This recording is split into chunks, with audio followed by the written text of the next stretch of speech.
So, folks, this is our last film of 1973, and as we always do, we're going to end this particular run by talking about the Oscars that were presented just the year after. So these are the Oscars of 1974.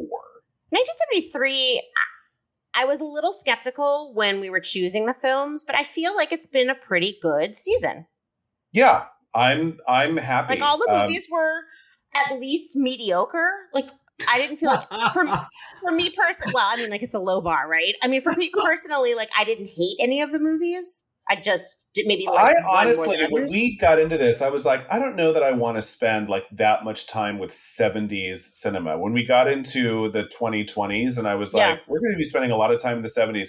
The 70s are an amazing time for movies, actually. I mean, I think it's because the code just dropped, and suddenly, filmmakers could do all these things they could not have done before. And so there's just a lot of, like, you know, I mean, the Exorcist could not have been made 10 years prior. No way. You know, and a lot of just the interesting things that were going on. So, yeah, I think 70s cinema, I'm getting a whole new appreciation for. And I'm still glad that we restructured it, because I like talking about movies from the 80s and the 60s too. But yeah, this was a good time.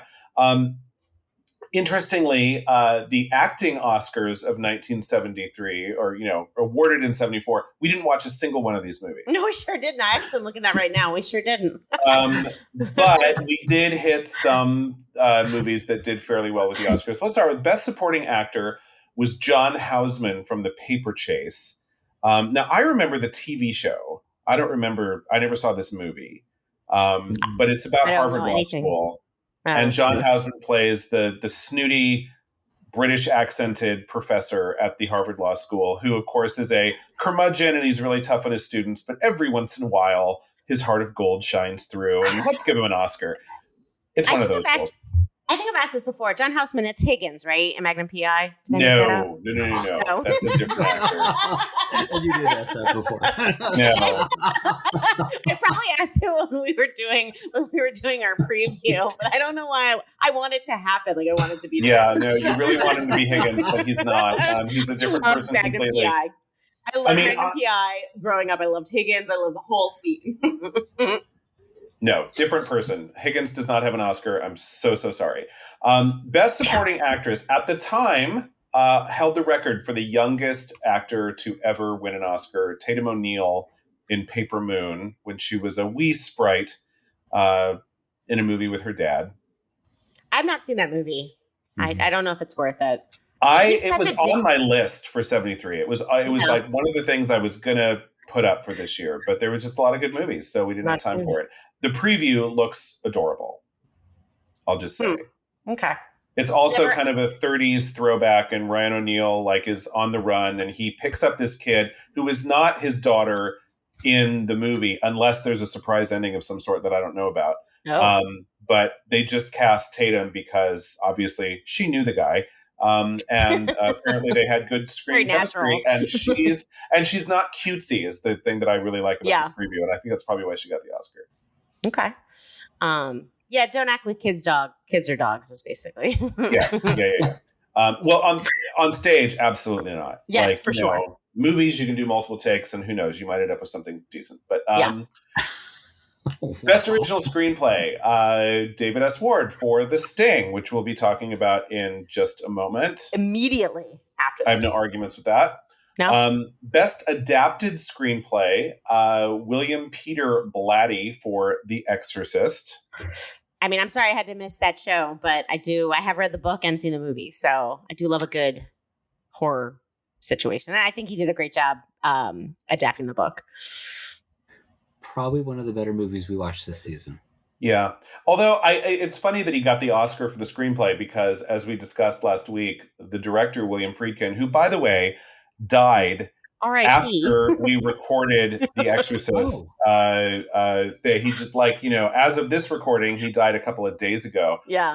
So we didn't have a chance to say, hey, R.I.P. William Friedkin. And we trash him in the show, by the way. So it's like his widow's going to be looking around like, what are they saying about my husband on the internet? And they're going to find us basically ripping him a new asshole, because he was not a nice person on set. But he died, and he made some good movies. So R.I.P. William Friedkin. But William Friedkin basically rewrote the whole screenplay and then handed it back to William Peter Blatty. And it's like, this is the movie I want to make. And then they won an Oscar. So I just think that's funny. But he basically said, I want it to be more faithful to your book. So he did write the book. So, credit all around. Best actor, Jack Lemmon for Save the Tiger. I watched this preview and I have no desire to see this movie whatsoever. I mean, just the title is like, to me. Yeah. Not interested. Best actress, Glenda Jackson in a romantic comedy, which is like, that's just those two things together are very odd to me. But the movie was called A Touch of Class. Co-starring George Segal from our favorite, The Owl and the Pussycat. And lots of other things, but yes. Yes, other things that he was I do think Glenda Jackson is classy, so. I love Glenda Jackson. Yeah. She's amazing, but I'm surprised I'm not surprised that she won an Oscar. I'm surprised she won an Oscar for a zany rom-com. Like, that's weird. I don't know who Glenda Jackson is. Should I know? She's a British actress who then became an MP. She got really political. She ran for office in the UK. Big Labour Party, super liberal. Love her. She's a badass. But anyway, she's very cool.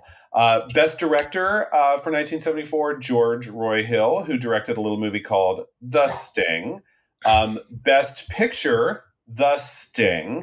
We're not saying much about these because we're just about to get into it. But best cameo of the Oscars of 1974 by far was the naked guy who ran across the stage when David Niven was giving an award. And before Best Picture, I believe, is what I read. Was it right before Best Picture? Uh-huh. Yeah. Mm-hmm. Somebody streaked the Oscars, and that happened in 1974. And, bring back that action, because that's better than most of the best song entries that we have to listen to when we watch the Academy Awards these days. Honestly, what happened to streakers? I feel like we had a run of people streaking at football games, obviously the Academy Awards. Nobody streaks anymore. Internet porn happened. It's just not a big deal anymore to see a naked body. It's whatever. I guess it's on the screen too, like the movies that you're seeing. So, well, plus now, when you do it, you can't ever not.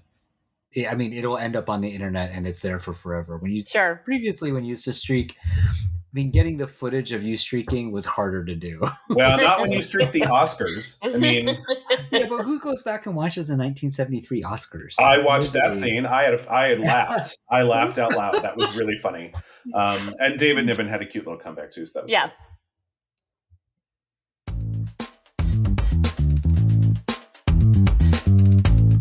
Welcome to the Rewind Project, where Allie, Matt, and Eric take another look at your favorite milestone movies through the lens of our present day. Will it be a skip, rent, or buy? Stay tuned and find out.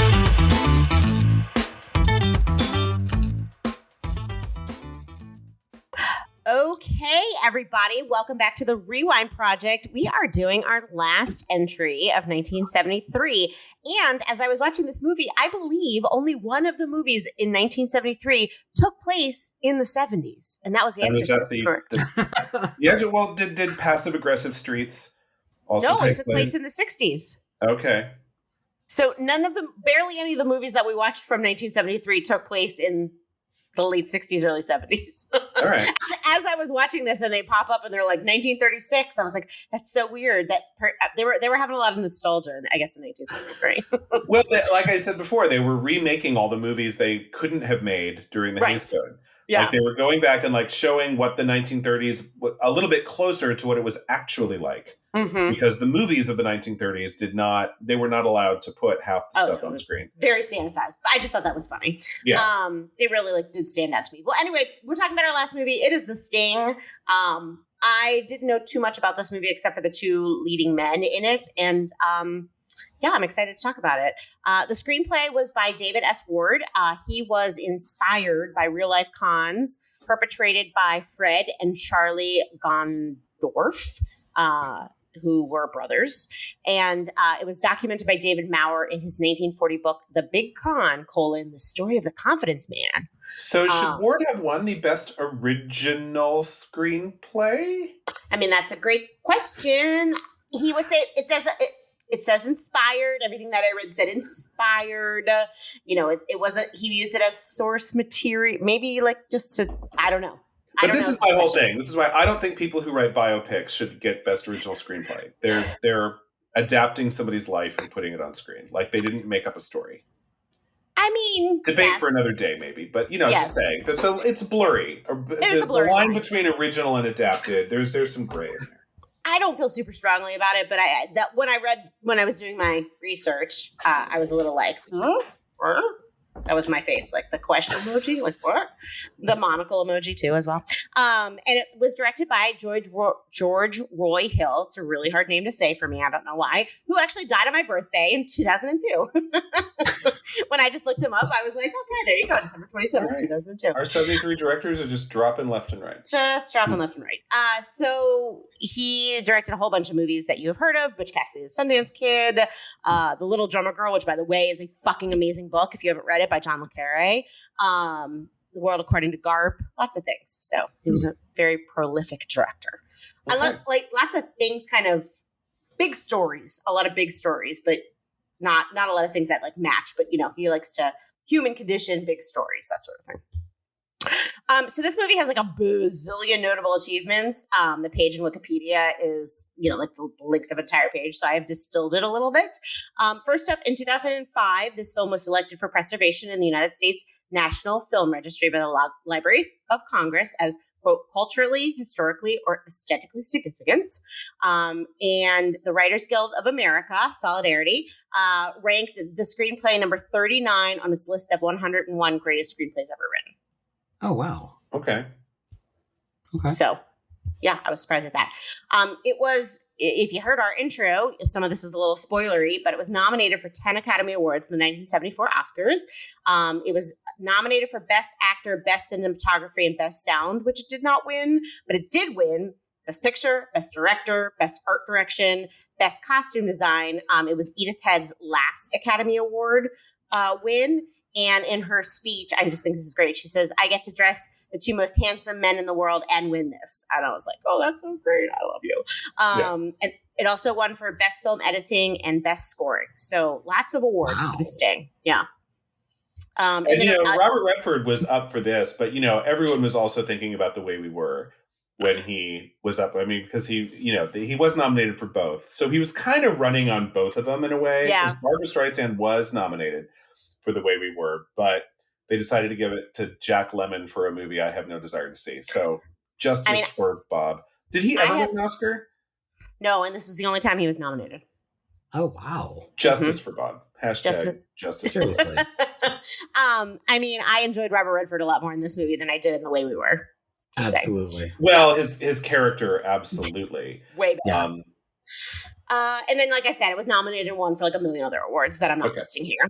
The plot is two grifters team up to pull off the ultimate con. I can't write my log lines as well as Matt can. I love when you do that. I do not have that skill. But IMDb always distills it down to a good sentence or two. We need to hire somebody to do one of those things like describe this movie badly so we can put those in our plots and use those instead. This movie is not about bees. All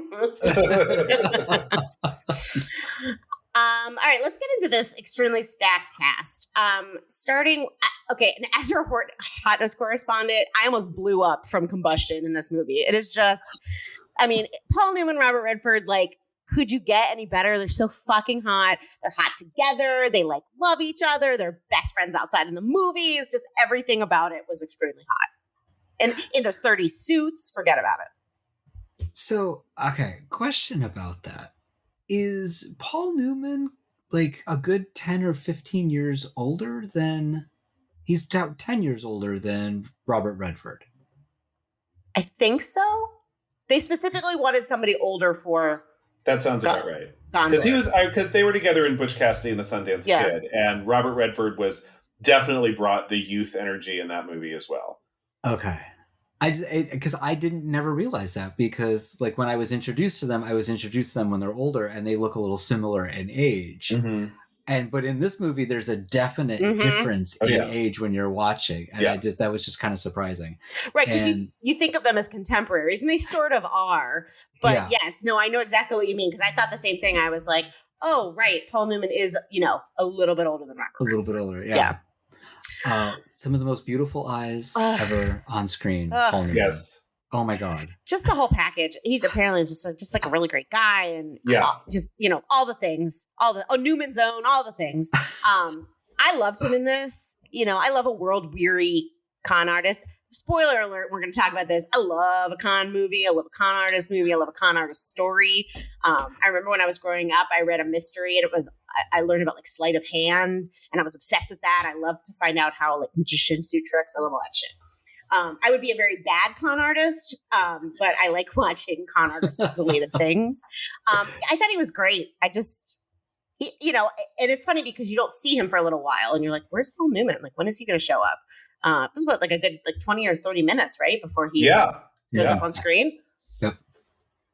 No, yeah, he definitely brought some gravitas to that particular role and kind of settled the entire con. Like, it wouldn't, as much as I enjoyed Robert Redford in the movie, Paul Newman was the one that he was basically the Oceans in the Ocean's 11, Johnny Ocean character. And he really made the con, it pulled off the con. Yeah. The entire scheme. I really enjoyed him in this movie. Well, he was sort of also like the settled down guy too, right? Like he ostensibly had a quote unquote wife, and he, had settled into this sort of, had done all of his big things and settled into the sort of like way of being, and Okay, question about the wife when we get to her, but well, I say wife in quotes. I know, but I'm going to put a pin in that. Okay. I have nothing bad to say about Paul Newman. No, I mean, I don't think this was a role that stretched him in terms of his talent or his range at all. Not a lot of these people really stretched. But, it was so fun to just watch him work. And I believe that he was a really good guy. Like, I have no problem believing that. But he knew how handsome he was. I mean, Jesus, the way that he just kind of smolders there and just, looks up at the camera every once in a while. And he just knows that, women and gay men everywhere are like plopping under their fainting couches. I mean, imagine having that power. I don't know what that's like, but I can only imagine to be able to harness that kind of power. Oh my God. Hot. So hot. Moving on to Robert Redford as Johnny Hooker / Kelly. Kelly was his con name. It's kind of a con of a con. Many layers to the story. I thought it was great. I don't love Robert Redford just like generally. I think that he's fine. But I did like him in this role. I mean, he's like, he's impossibly gorgeous. He's another one who's just, it's all, but it's almost hard, I think, for an actor like that to do something and have you go, oh, what a great actor he is. 'Cause you're just too busy staring at the screen with your tongue hanging out. I mean, it's just, so again, I don't think this one was one, even though I liked Johnny Hooker a whole lot more than I liked his character in The Way We Were. I feel like The Way We Were asked him to do more as an actor. Newman and Redford were just having fun with this movie. God. And I think that's okay. And I'm not even mad that it won Best Picture because I had fun watching them have fun, making this really fun movie. I actually thought about pretty much the whole movie was how much fun were all of these people together, every single one of these actors having. It's like just one of those movies that you watch, much like Ocean's 11, which we'll get into later. Just like this must have been just a blast to be on set. Just to, play a con artist, con person. I guess we're going to gender neutral it. And well, they're all con men in this movie. Spoiler. That's true. Yeah. Hashtag 1973. Except for Mrs. Peacock, which we'll get to. Oh, I love her. All right. Next up is Robert Shaw as Doyle Lonigan, the big baddie, head of the racket. It took me forever to figure out where I knew him from because he looks so different in this. I mean, did you figure it out from Jaws? Yeah, Jaws. Yeah. It was like, oh, it's the guy from Jaws, but could not, where do I know him from? Like, I knew him from somewhere, but he looked so snazzy in all those Edith Head costumes that it just did not compute that it was the same guy. It was just the voice. The voice, I was like, that sounds really familiar. And then it came to me. Yeah. But Jaws, actually, I don't know why I think Jaws is an 80s movie, but Jaws was only made 2 years after this. Jaws is a 70s movie. Oh, totally. Yeah. Now, have you guys heard about this play that's on Broadway or coming to Broadway? I have, and I actually feel like I may go see it. I really want to see it too. Yeah. So Robert Shaw's son is playing Robert Shaw on Broadway with two other guys who are playing Richard Dreyfuss and why am I blanking? Roy Scheider. Mm-hmm. And the play is called The Shark is Broken. And it's about the three of them hanging out on the boat in the middle of the water while they're filming Jaws and all the shit they got into on the boat. And apparently there's a couple of scenes where the cameras are running and they're actually doing their lines and they're in character. But most of the time they're just playing the actors. And Robert Shaw's son looks exactly like his father. So it's just, I feel like I really want to see this play. It just sounds interesting. And I think it's kind of cool that he's being played by his kid. And that must be a real head trip to play your dad on stage. Right. I have a friend who's obsessed with Jaws. Shout out to Carrie. And so when I saw it, I texted her and I was like, whoa, maybe we go this fall or winter to go see this show. And she was like, yes. She actually did. We did a mashup in my theater company called All That Jaws. So it was half Jaws and half All That Jazz. It was pretty awesome. I think he was great. I mean, Robert Shaw, I feel like is a fabulous actor. He had a really good Irish accent. I don't know. I'm easily impressed with accents. And I thought he was a good big bad who was not so smart that he didn't obviously get conned in the end. Spoiler. And properly menacing too. Yeah. Yeah. Like, you knew that he was going to a bad guy. Yeah. You knew that when he said that he was going to send somebody to shoot you, he was going to send somebody to shoot you. He was a worthy adversary, but again, it was not quite as smooth as Paul Newman and Robert Redford. And then again, who is? Right. I mean, that's an impossible task. I don't know if anybody will ever be that smooth. Maybe George Clooney. Maybe. All right. Next up, father of James Earl Jones, Robert Earl Jones as Luther Coleman. That's awesome. I know him. Yeah. I was like, that voice sounds really familiar.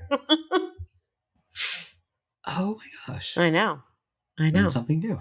And James Earl Jones was already acting at this point because he had already made The Great White Hope and been nominated for an Oscar. So they were like both doing the Hollywood thing. Yeah, it's Ron and Bryce Dallas working together. Yeah, he was good. I wish we had more Luther. I was sad that he died at the beginning. I really enjoyed the Robert Redford, Robert Earl Jones playoff. That first con was great because you didn't know what was going on. And then when you saw them both run into an alley and just laugh with all the money, that was just like, okay, that, well done. I am so gullible. I fall for all that shit. Every single con, every single double and triple con in this movie, I 100% fell for it. Maybe that's why I enjoyed it so much. I fell for that too. And generally I don't fall for stuff like that. And I definitely fell for that opening con. I did not see that coming. No, not at all. Yeah. When he opened that wallet or that money packet in the back and it was all tissues, I was like, wait, what? Somebody's telling you, sleight of hand. Well, when I saw the tissues, I was like, oh, Robert Redford just grifted the guy in the cab. I had no idea. And I didn't stop to think about it. And they spoil it pretty soon after, but it did not dawn on me that he and Luther were working together. No, because it seems so natural. The way that they all came together. Yeah. I mean, R.I.P. to Luther. Sorry I had to end that way, but it was good while it lasted. And it's always, one last con, and then something's gonna happen. If somebody's like, I'm getting out, you know what happens next. It's they're really getting out. They're really getting out. You're wearing a red shirt, you know what's going on. Somebody's like, I don't want to be in this business anymore. All right, next up, Charles Durning as Lieutenant William Snyder, Joliet PD. How much do I love Charles Durning? I mean, this policeman was annoying and inept and awful, but I love him in every single thing that he does. He's just adorable. Yeah. I thought it was good to have sort of a Keystone Cop chasing. And then, again, I didn't see the con at the end where the FBI guy was not really the FBI guy. And so I was hoodwinked then, too. Totally didn't see any of that coming. So, of course he would fall for something like that because he's just a dumbass, Mm-hmm. And I thought it was interesting, too, because they start in Joliet. and they really made a way of like Joliet's the hick town, and then they get to Chicago, and here's this hick police officer kind of, running around town. I will say, I did figure out the FBI thing only because the very first scene of the movie, that FBI guy calls the guy who's the mastermind of the guy who later plays the Western Union guy, and they're working together on something. Totally. But again, it's before you know who they are, and then all of a sudden it gets into Robert Redford and the con and the thing, and it's like it's one of those Sixth Sense things where they totally give it away, and then you forget about it, and then you just accept everything that comes after, and then you're like, oh, But yeah, I kind of halfway through, I'm like, wait a minute, wasn't that the same guy who was talking to the con? I'm like, is he corrupt? And then so I didn't figure it out. Right. But I was like, something's up with that. And then I was like, okay, that's what happened. Yeah. I mean, look, there was a lot of white guys in this movie. It was kind of hard to tell them apart. They all look the same in their suits. I think that was part of it too. That's fair. Like, that's fair. But I tell you what, when Paul Newman just gave that disappointed glance and shot Robert Redford in the back, I was so sad. Oh, I was like, this is not how I want this movie to end. And then it didn't, which was really fun. Okay, moving on. Ray Walston as J.J. Singleton, who will always be Poop Deck Pappy to me from the Robin Williams Popeye movie, because sadly that was one of the movies that we owned when I was growing up, living off base, and all of the TV my sister and I watched was on the 100 and so VHS tapes that we had, because all the other TV was Japanese. We were stationed in Japan. We had no TV except for those movies, and one of those movies was Popeye, starring Robin Williams and Shelley Duvall, with Ray Walston as Popeye's dad, who was brilliant in that movie. And Popeye is it's fun, it's campy. I think it got a bad rap. It's not Ibsen, as we like to say on this show, but I mean, Shelley Duvall is a perfect olive oil. Yes, perfect. And Robin Williams is Robin Williams, so that's awesome. And Ray Walston, with his, as soon as he scrunched up one of his eyes and started talking in that RR sailor kind of perfect. I mean, it was great. I will always remember him from My Favorite Martian. Yes. Yep. That was one of my favorite shows as a kid growing up, watching it on the new 4th channel that we actually had that just showed all the reruns from years before. And I mean, I've not seen him, but of course I know him from his work as one of the greatest characters in Broadway history, Mr. Applegate and Damn Yankees. Just, yeah. One day, cast me as Mr. Applegate. Cast me as the devil. Anyway, he was great. I loved how he pretended to be the horse racing announcer. Like, it sounds like it's a recording, but which I had forgotten about because they did talk about it for a second. And then when you go back to the room, I'm like, oh, he did a really good job. Like, I thought he sounded really like it was just... making up this entire horse race that never happened. Right. And then, of course, I go into, well, it did happen, but they were just getting the thing. I mean, that's the thing, is that they were waiting and waiting and waiting for a situation that would work for their con. They're like waiting for a 4-1 who actually won. Because, I mean, Doyle could have gone to check on these things after the fact, and they needed to be real horse races. So that was also like, and at the last con, it's like, we don't have a horse that'll work. Shit, and then all of a sudden one came through and they're like, okay, we got it. And he's reading the stuff off the ticker tape. I mean, that was fun stuff. I got the horse right here. I just went right into Guys and Dolls as soon as I started talking horses. All right, next up, the very versatile, the very fabulous Eileen Brennan as Billy, who I will always know and love as Mrs. Peacock on Clue, which, by the way, is 1985. And, I'm just going to spoil it now. That will be one of my choices. I could script that entire movie. I love everything about it. But, it was nice to see her. I'm going to see Clue on the big screen over Labor Day weekend at the Alamo Draft House here in DC. I just got my ticket. They're going to have props. Love it. I went and saw Pee-wee's Big Adventure last year at the Alamo, which was awesome to see that on the big screen. But it was nice to see her as a young, fabulous woman. Mm-hmm. I also really enjoyed her from Private Benjamin with Goldie Hawn. That's right. I've never seen that. She was so great. What? Oh my God. Oh, Allie, you would love that movie. Yeah. Okay. It's a total, it's Goldie Hawn, enlists in the army. And, of course, she's a spoiled, ditz who is terrible at first, but then, the army toughens her up. But Eileen Brennan is the woman who's running her basic training. Oh boy. And so she's hard ass, and it's really, and she's the villain, and it's really, really great. Okay. I just saw, by the way, my favorite YouTube explainer lady, who has a channel called Be Kind Rewind, did a whole thing all about Cloris Leachman's career. And it was, and I had no idea that Cloris Leachman had done that much dramatic stuff during her life. I always remembered her as just being funny, from the Mary Tyler Moore Show and Young Frankenstein. But there was a whole thing about her in the Last Picture Show, which they were talking about how hard it was to cast the older women in the Last Picture Show. And by older women, they meant women in their mid-30s, which included Cloris Leachman and Ellen Burstyn and Eileen Brennan. And I'm like, I need to see this movie. Like, that's a powerhouse cast with also Jeff Bridges and Timothy Bottoms as the two kids that the movie is generally about. Anyway, if you're a fan of Cloris, go on to YouTube and watch the Be Kind Rewind piece on Cloris Leachman's career. It's pretty good.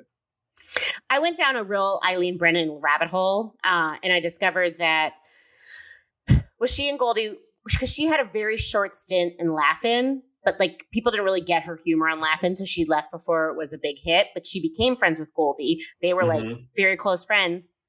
And as they were leaving dinner in the 80s, she got hit by a car and had to go through all of these surgeries, which is why she seems a little off in Clue, because she hadn't 100% fully regained her verve and pep.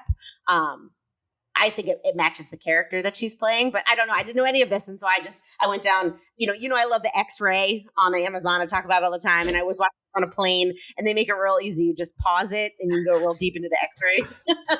So then I went onto Wikipedia and just read all about Eileen Brennan. She's just awesome. Yeah, she's amazing. Yeah. What were you going to say about the character of Billy? Oh, were we supposed to know that they were together until they were in bed? I was, the whole time I was like, are they a couple? Are they a couple? They're not saying anything. And then all of a sudden you see Paul Newman in bed, and then Billy gets up beside him, and I'm like, holy shit, they're sleeping together. Did I miss something? I got it from the jump. I don't normally get these things from the jump. I just felt the way that she sort of talked about him when Robert Redford got there and she's letting him in. I don't know. I just got a vibe, and she felt really protective of him and his time and space. Okay. And so I thought it was a cool plot twist, because I kind of wanted them to get together, and then I found out, they've been together the whole time, which is kind of par for the course for this movie. Here's a question I have, though. At the end, why isn't Billy going with them? Because they wanted the final shot of the two guys walking down the alley. Well, I was like, hoes before bros. Come on. I was mad. I was like, maybe Billy's coming later. That's what it is. But I was disappointed. I was like, she's a woman, Allie. She has to clean up. She's got to clean out the ashtrays. Fair. Got shit to do. And then last but not least, I just kind of kept him in because I really loved his character. Harold Gould as Kid Twist / Les Harmon. He played the Western Union guy. He played the guy that just really was the linchpin in all of the schemes. I don't know. I really liked him. That pushed the button every time Doyle walked down the street. Yeah. Must have just looked like a very distinguished, dapper guy, doing all these roles. It just, yeah. I love how they set up those things so quickly. You know what I mean? All of a sudden they're a full-on horse betting place. I know there's a word for it, but I just am calling it the horse betting place. What is the word for it? I don't know. OTB, off-track betting? Maybe. I don't know. And that's what we used to call it in New York. I mean, they used to have stations all over OTB. I do like to bet on a horse. All right, well, that's the cast. I mean, I could have gone much deeper. There was a lot of people in this cast, a lot of other gangsters. And I do have to say, there's one actor in this movie who did get a screen credit at the beginning. His name is Jack Kehoe, and he played one of the guys who was connected to the whole gang. His son was my algebra teacher in high school. Shut up. What? So yes, Mr. Kehoe. And he said, yeah, my dad was a Hollywood actor. And we were all like, who was he? And it's like, whose name was Jack Kehoe? And it's like, well, I've never heard of him, and we were all like, whatever, Mr. Kehoe's full of shit. But then like we start watching movies from before, we were before the 80s. And it's like, I see him pop up all the time. And I'm like, oh, that's my algebra teacher's dad. That's so cool. Oh, I did have one honorable mention. So the guy who played Lonigan's bodyguard was very distracting because he looked like Flea from the Red Hot Chili Peppers. Literally every time he was on screen, I couldn't stop looking at him because he looks maybe it's Flea's dad. I don't know, but he looked just like Flea from the Red Hot Chili Peppers. Oh, I know who you're talking about. Yes. Did he not? He did. I didn't make that connection then, but I can see him now, and absolutely. Yeah. I'll send you guys a picture after this. So honorable mention. I don't know. Sorry to this man. I don't know his name, but he was very distracted to me. All right. We love a caper. Okay. I love a caper. I don't know if you all love a caper. Absolutely. I do. I think they're just very fun.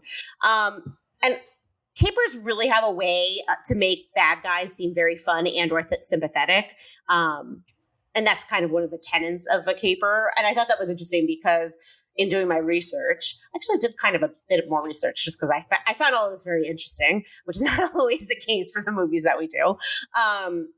But that they worked really hard on the script to strike that balance between, okay, these guys are not the greatest, but like, oh, look how fun and like to make you sympathetic towards them rather than. Well, I have to say, I've been thinking about this ever since I saw your outline, Allie, and all of the capers that I really loved.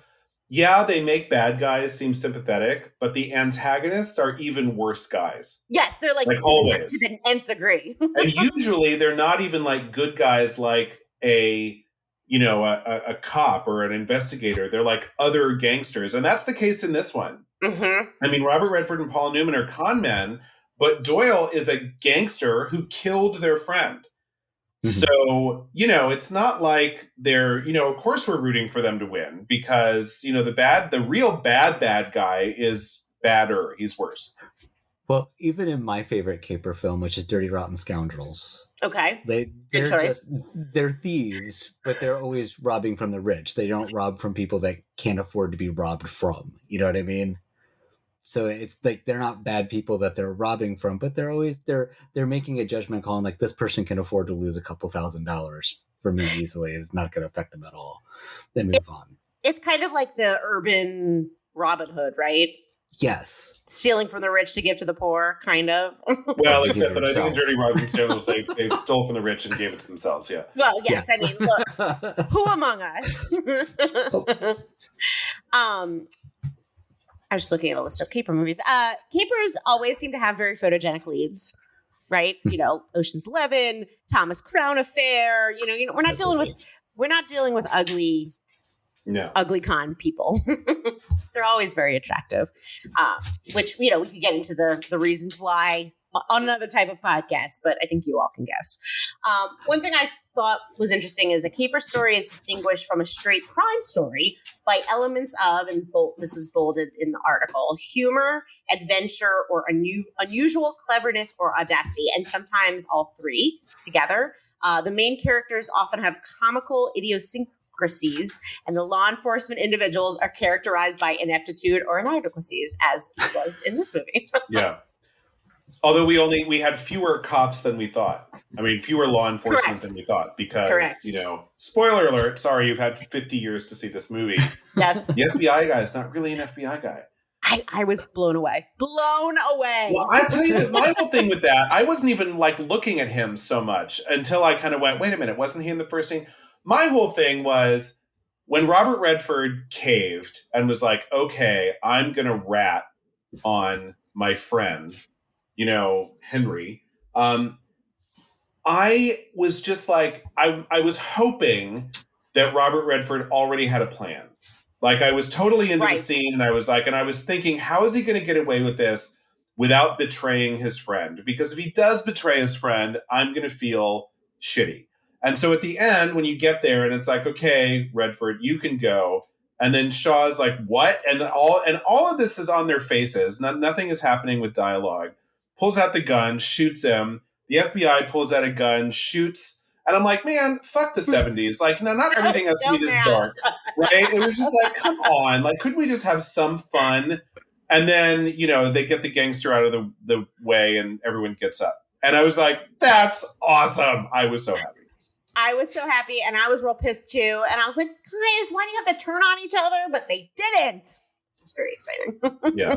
Because Charles Jourdan was in every single one of those scenes that they were turning on each other. Right. And they were just doing it for him. Yeah. So very good. clever. Very clever. Levels upon levels upon levels in this movie, folks. Eric, what is your favorite caper movie? My original thought was Ocean's 11, but I went online and I was looking at all the caper movies that I could find, and I have to put in a word for Ruthless People. I love that movie. That is so much fun. And, I don't know that Judge Reinhold and Helen Slater they weren't George Clooney and Brad Pitt by any means. They're not Newman and Redford, but just they're these sweet people who are just down on their luck, and every single time they're like, we're gonna kill her, and Danny DeVito's like, go ahead, and they're not gonna kill her. My idol Bette Midler is in it. Yes, and Bette Midler slays in this movie. And when the two women just start like making each other up and start wearing all, when Bette Midler starts wearing all of her funky clothes, it's like, you have couture. And that's how they bond. And the big 80s hair. And the whole thing is just delightful. Fun from top to bottom. I love that movie. I am Ocean's 11. I just remember watching that movie and just being so enamored by the ease of everybody, the hotness of everybody. Such a great story. Andy Garcia is a great big bad. I just loved everything about that movie. Sequels, and even Ocean's 8 was kind of disappointing. But that original Ocean's, I know it's a remake. I have not seen the original. Sorry. The original is terrible. Don't even bother. Don't even bother. Yeah. They all had fun making Ocean's 11, but you could tell they all had fun the night before the shoot. And they're all kind of like walking through it. Because it's like Frank Sinatra. It's like the Rat Pack. Yeah, it's the whole Rat Pack. Yeah. It's a whole Rat Pack movie, and it's not good. The remake, Ocean's 11 is the kind of remake we should make. A movie with potential, but just wasn't very good. Now let's make it good. It's the best thing to do. And Julia Roberts absolutely cemented herself for me as like one of my favorite screen presences of all time. That dinner scene with George Clooney is golden. It's cinema. That is cinema. Bar none. Matt, you're laughing, but it is. No, it is. I love that movie. So I just want to talk a little bit about the long con. As I said earlier, I do love a con movie, and I love how all the pieces come together. What I thought made this movie, and we've talked about it, what I thought made this movie so delightful was that you assume that the filmmakers and characters are being straight with you throughout, but guess what? They aren't. And so they're not being straight to the people in the movie, but they're also not being straight to the people who are watching it. And so, I don't know, that kind of blew my mind a little bit, just how that all worked. Again, clearly there's a scene where Paul Newman says to Robert Redford, okay, we're going to set up your cop and here's how we're going to do it. Right. And they just left that out. And so you just saw them go through it. But of course, as they're doing it, you're like, and Ocean's 11 did the same thing. It's like, you thought that they were about to get caught and then they're in the wrong vault, and it's like, what? And then, and you're delighted. Yeah. I like the feeling of being duped as an audience member. Do you all? Do you think that do you feel bad about it? Does it make you angry? I like it because a lot of times I see this stuff coming. Again, that's one of the reasons I love Dirty Rotten Scoundrels is I did not see the ending coming at any point until it actually happened. And that just, it blew me away. That's one of the reasons I love that movie so much. I like it when it works. It's just, it's not that easy to do. Well, agreed. Sure. Well, for me it is. Because I'm dumb. You're trusting, Allie.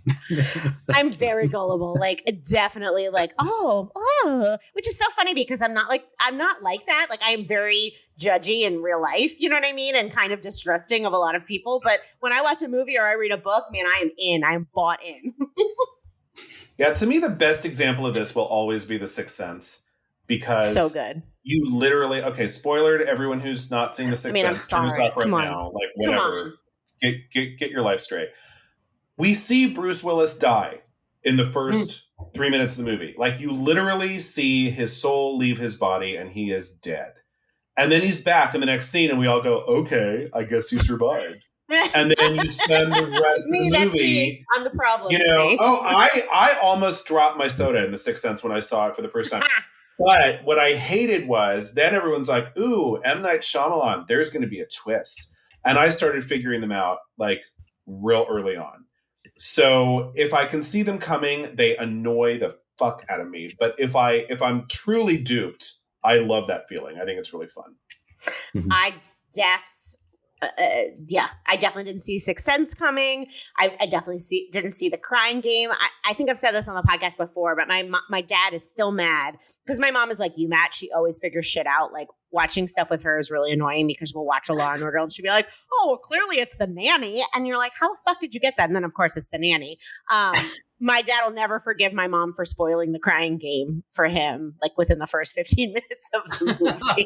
You know how The Crying Game was spoiled for me? Is because I looked at the Oscar nominations beforehand and a young unknown was nominated for Best Supporting Actor. And then he showed up in the credits as Dill. And I was like, okay, who's this guy named Dill? And then you meet Dill and it's like, oh, I think I see what everyone's talking about with this movie. My mom so when you saw Little Dill, yeah, then it was not a huge shock to me. Yeah, no, my mom said it was the hands. But my dad was still talking about how angry he was. So I always think about that, about spoilers. I think that this movie would have never worked out with or been as successful or been as fabulous and charming without the pairing of Redford and Newman. And we're going to talk about a couple of other people that were considered for this movie. But I just think that this movie would not have been as delightful without those two in the lead roles. Well, I mean, to your earlier comment, about photogenic leads, it's not just... They can't just be photogenic. They have to have a charisma on screen. That's one of the reasons Ocean's 11 works so well is you've got Clooney and Brad Pitt, who just kind of, they're just so likable on screen no matter what. Of current day, probably, right? Yeah. Exactly. Yeah. So I definitely, you needed somebody who you just wanted to like on screen. That was one of the problems in The Way We Were, is you wanted to like Robert Redford, but the character was such an asshole. Here, at least, it's a fun character that you kind of can get behind. And so you just want to go along for the ride in the movie with them. And yet I gave Robert Redford more of a pass than I should have in The Way We Were because he was depicted, for a long time. Like I kept hoping that he would get better and he didn't. But at the beginning of the movie, when they met in college, I really liked him. Like all the way through the whole chunky white sweater bit, I was totally Team Hubble. And then it was like, he just never got, and when he told Katie to lighten up, I was like, yes, Katie, lighten up. But then it just, then it started to wear. I thought about Clooney and Pitt a lot when I was watching this. I agree with you, Allie. In 73, Redford and Newman were the only choices. Right. But, I could see Cary Grant doing a version of this in the 40s. I could see Clooney and Pitt doing a version of this in the early 2000s. There have been other actors in time who have that same kind of stuff, but not in the early 70s. It's just these two. Yeah, and I mean, it made the film for me. Are you guys ready for some fun facts? Always.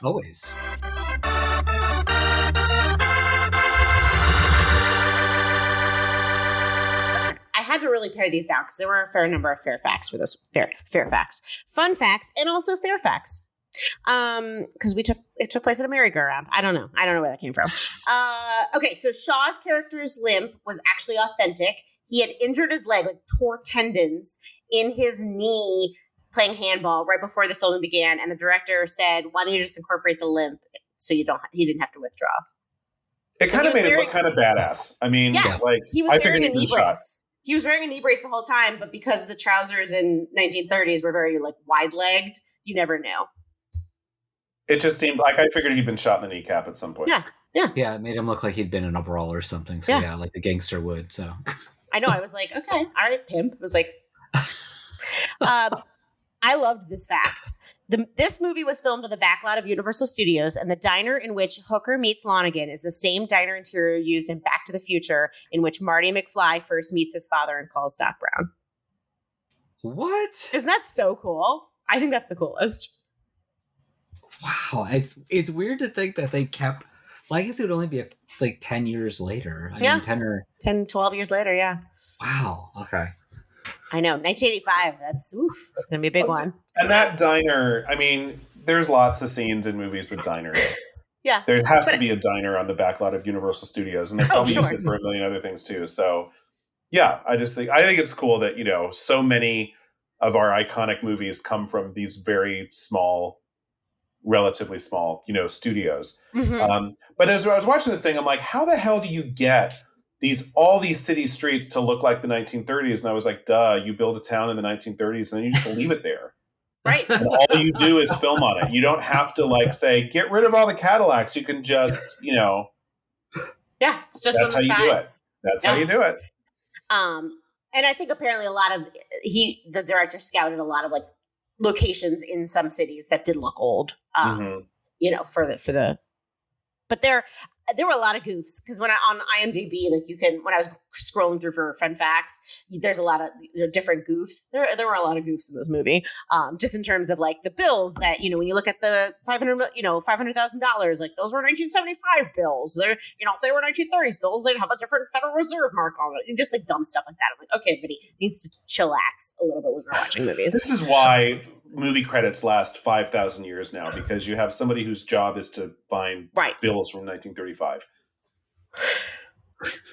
Which only a historian would really care about, because nobody else is going to think about it. Who cares? And they're like, oh, that telephone pole was only made in 1969. It's like, okay, everyone, simmer down. I find it so annoying. Willing suspension of disbelief. Jack Nicholson turned down the role of Johnny Hooker before Robert Redford changed his mind and decided to play it. That would have been a completely different movie, and not nearly as fun. No. There were a lot of this person could have played this person, but that one was the biggest one to me. Even 1973 Jack Nicholson, he doesn't. No. He has a different kind of charisma. He has an evil charisma. Yeah. He's a creepy charisma. Right. It's like that this guy's up to no good, but not in a fun, lighthearted way. And I thought this was interesting. The meaning and relevance of a sting is that it can be defined as a confidence trick, a scam, confidence game, or a con. The use of the word sting to mean this is a metaphor based on the hurt or pain of a bee sting, doubling for that of being a victim of a swindle. Okay. All right. So, we're just going to give you some word facts today. I mean, when Doyle was, I got $500,000 in there, I sensed his pain. They got even. Yeah. They really did. Which, right, because what are they going to do when he figures out that they're alive? I mean, they've just faked their deaths. When Doyle, Mexico, right? Maybe. Listen, they've got a lot of money now. I guess they can go wherever they want. But maybe that's just my life, in the age of social media. It's how long can they really hide out? But I guess they will have to move. Hope they don't go to Europe. Not in 1936. Hope they go somewhere else. Well, probably down in Panama or somewhere. Yeah. I feel like Argentina. Yeah. They a good hideout.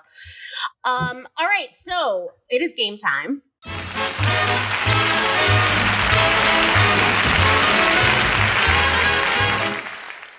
And this game is the Stingette. So this movie was very male and very white. So we're going to make our Ocean's 8. We're going to make our Stingette. And we're going to cast Gondorff, Hooker, Lonigan, and Billy. Who's updating the script? If it needs to be, who is directing? Eric, I'm going to start with you. Okay. I'm going to start by saying I liked Ocean's 8. Am I the only one? I thought it was fun. No, I liked it. It was fine. It had a great cast. It was fine. I didn't love it like I love the original, but it was fine. All right. Okay. Kate Blanchett in that movie is the best. Yes. I almost cast Kate Blanchett in my game, but I didn't. I made a different choice. So here we go. Okay. So my Henrietta Gondorff is going to be played by Lucy Liu, because I see her as somebody who can absolutely outsmart everyone on screen, and I think she'd be really fun. My Jenny instead of Johnny Hooker. I don't like Jenny because it doesn't fit this actress at all. But anyway, Hooker, the Redford role is going to be played by Keke Palmer. Because she's so much fun. So speaking of Sorry to This Man. Sorry to This Man. we're gonna bring her in so that she can learn from Lucy Liu. And then Dolly Lonigan is going to be played by Sarita Choudhury. She is now currently playing Seema Patel on And Just Like That. And I love her so much on that show. I have to say, I don't miss Kim Cattrall all that much because Seema is on the show and she brings all that Samantha Jones energy and she's fabulous. And, so I think the three of them would be fun. I kept Billy as a woman. I thought, let's bring some sapphic energy to The Sting. And my Billy is going to be played by an actress who is hugely famous, but I think is actually underrated in terms of her talent because she got famous making shitty movies, but she's really, really good. And that is Kristen Stewart, who I think has some... She's great. No, I think she's great. Yeah. She's a really good actor. Written by, I almost did written and directed by, but recently this man wrote a movie and then was going to direct it and then said no because he's getting older and directing movies in English is really, really hard at this point because he's almost 80.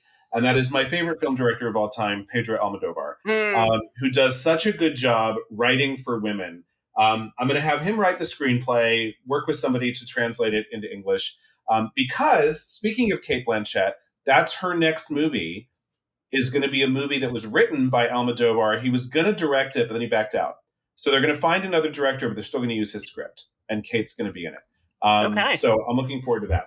And then the director is going to be Dee Rees, who's directed a couple of smaller movies. She directed Pariah, and then recently she did Mudbound.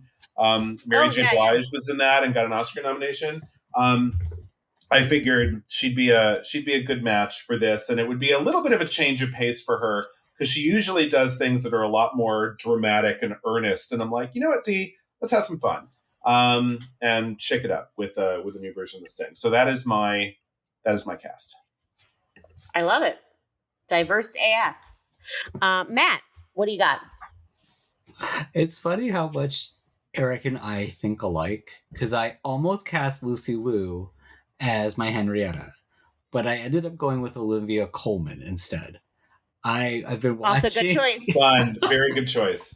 Well, I just watched Secret Invasion on Disney, and she plays a badass in that show, and I like the idea of this woman coming in and not having to act like a drunk jerk in that opening scene in the poker, just quietly and confidently emasculating our Doyle Lonigan during it, because I'm going to keep him as a man. And that's what really just kind of pisses him off, as she steals his money from him and just quietly just has a wonderful time with everybody, puts everyone else at ease, but really just finds ways to just say certain things that are charming, but really emasculate him every single time. I was having a conversation last night about Olivia Colman, and one rabbit hole that I go down frequently is YouTube clips of the Graham Norton show. And whenever she's on, she is delightful, but she talks so good. She talks about acting like she is the world's most amateur actor. And she's probably one of those brilliant actors living today. But when she talks about herself acting, she sounds like she doesn't know what the hell she's doing. And I don't know, from her, I find it delightful. Like, even though I know she's full of shit because she's so good, I know she's got a process. But she's like, oh, I just show up on set and I say my lines and I stand where they tell me to stand and la, la, la, and all the stories about putting a sponge over her vagina and making Emma Stone freak out during The Favorite. I mean, anyway, she's lovely. I love those clips too. I go into the rabbit hole of the Graham Norton clips, and she's so fucking funny every time she's on. Great. Now, we also think really a lot in common, because I also have Keke Palmer as my Johnny Hooker. I was thinking back to Nope and how much I loved her in Nope, and I just thought, she's got that young, brash energy that that Robert Newman brought to the role, and I thought she'd be amazing in that. Plus, she'd also, because she's got to play a bouncer, and I think you've got to have a presence, and she definitely has the presence for that. So I thought she'd be perfect. Like I said, I was going to keep my Doyle Lonigan as a man. I like the fact that these women are going to con a man and take him for all his money. I'm going to have my Doyle Lonigan played by Cillian Murphy. He's so is hot. One of those people, very intense on screen, though, and can play a psycho, and I really want him to be intimidating on screen. And then my Billy is going to be played by Ali Wong. I just think she's delightful on screen. And then I brought Kid Twist in, who's going to be played by Natasha Lyonne. So okay. Yeah, that's good. Okay. That's good. I think I really would like to have this written by Amy Schumer. I want it to be a little bit more comedic, maybe a little bit darker. The movie was fine. I enjoyed this, well, to a degree. I got kind of bored watching this thing. I want it to have a little bit more edge to it. So that's why I want to bring Amy Schumer on as the writer. I think I want to add a little bit more comedy to it. And then Barbie was delightful. And so I want Greta Gerwig to actually direct this. I think, she's already proved that she can do so many different genres. Why not do a heist? I think she could actually do this as well. And I think it'd be fun to find out if she can. That's my girl power movie. Boop, boop. Love it. So I only have one crossover, and it's with Matt, and we'll get to it in a second. So I also love the Barbie movie. I thought it was a delight. Hated the ending. It's a story for another time. But I decided to just recast many members of the Barbie movie in my remake of The Sting. So my Gondorff is going to be played by Issa Rae, because I feel like she can do no wrong. Insecure was one of the best shows I watched in the pandemic. I love everything about her. And I feel like she can bring that like sort of world weariness to the role. My hooker is going to be America Ferrera, because Justice for America, she needs a lead role, and she needs it stat. I feel like she gets a little pushed into the background sometimes. I will say that I love America Ferrera. I was not quite ready to see her play the mom of a teenager. Yeah, and realize that she's old enough to do that. That was painful. Yeah. I am choosing to ignore that fact of the Barbie movie. Seeing as I'm older than America Ferrera, so we're not going to go there. But yes, correct. My Lonigan is going to be played by Kate McKinnon, because I also feel like Kate McKinnon needs to do really everything that's on my television screen, and it would be really funny to watch her play that sort of villainish role. We're getting a little bit more cartoony with my Stingette, but I'm here for it. And then my Billy, also keeping her female, is going to be played by Harry Neff, who just I think would be a perfect foil for, very similar to Eileen Brennan in her delivery. So this is going to be written by Diablo Cody and obviously directed by Greta Gerwig. So it's my girl power Stingette. All right. Hollywood. What are you even doing? Well, you're not doing anything right now because you need to pay your fucking actors and your writers. But then once you've done that, then call us. All right, we are up to skip, right, and buy. If you are just joining us for the first time, skip means I wish I had never seen it. Rent means I am glad that I saw it. Probably don't need to see it again. And buy means I will absolutely watch it again and perhaps even actually buy it. Reverse order, Matt. Where are you on our scale? I'm a Rent. I mean, it's a solid film. It's a decent film. Again, I don't know that I would watch it again. I might get out of watching it again if some people want to put it on. Although it might be fun to talk while you're walking. Like one of those movies where you're watching with a group of people. Yeah. I definitely think it's one of those films that's kind of important because I feel like we get a lot of our heist movies from this movie. Yeah. So there's definite solid writing and a good setup in the film. I just wish it was a little bit more interesting, at least for me. So solid Rent. Okay, Eric. This movie for me is the epitome of Rent with a buy rising. Mm-hmm. Like, so glad I saw it. I don't feel like I need to watch it again. I don't know that it was much more than just a really fun romp, and I don't know that a multiple viewing I don't think I would catch anything necessarily important that I missed. I wouldn't get more out of it from a second viewing, but I know that if someone's like, oh, you know what? I've never seen The Sting. I'd be like, sit down, we're watching it. And I would rent it immediately. Like it's a rent for me, but I just say rent with a buy rising because I really, really, really loved it. I was delighted. Yeah, I think I'm similar. I really enjoyed it. I know I picked it. I just sort of picked it on its name and the fact that it won Best Picture. I didn't actually know really what it was about. But I was delighted. As I told the boys before we started, I watched this on the plane. It was a perfect plane movie. It's 2 hours, which is if you're going on a plane where you can watch a movie, that's a good enough length. And there were a couple of times where I laughed out loud, and I just, you can't ask for much more in a solid rent for me. And I definitely, if somebody else wanted to watch it, I would actually like to maybe watch it again, knowing what I know, see, so if I could see maybe the signs going through, just because I was so duped many, many times in this movie. But it was a real delight, and I enjoyed it. So. All right, folks. Well, that wraps up our 1973 season, which is bananas. Next up, we're going to be back in our interstitial era with one of my favorite movies of all time, 1968's Rosemary's Baby. It's going to get weird. It's going to get satanic. It's going to be exciting. A little tannis fruit. And a little tannis fruit to throw into your tea or your chocolate mouse. So, by the way, folks, that's 2 weeks that we're going to come back with that one, because we're now starting to take our little mini breaks in between our films. In the meantime, this has been the Rewind Project. I'm Allie. I'm Eric. I'm Matt. Be kind. Rewind.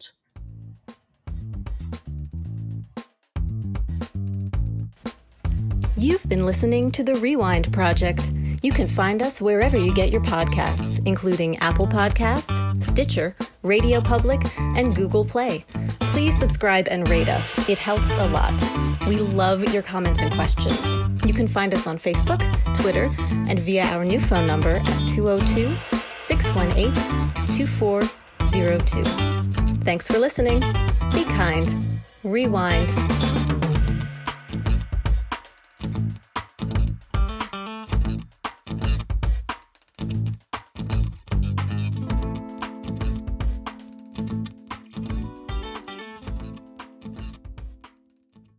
He has his father's eyes. So good. I cannot wait.